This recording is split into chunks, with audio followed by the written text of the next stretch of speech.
సమయానికి తెలిపేదెలా మన వైపు రాదని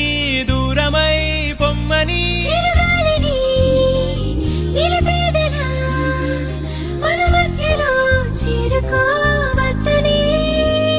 పరిచయం అయినది మరో సుందర ప్రపంచం నువ్వుగా మధువనం అయినది మనసే చలితే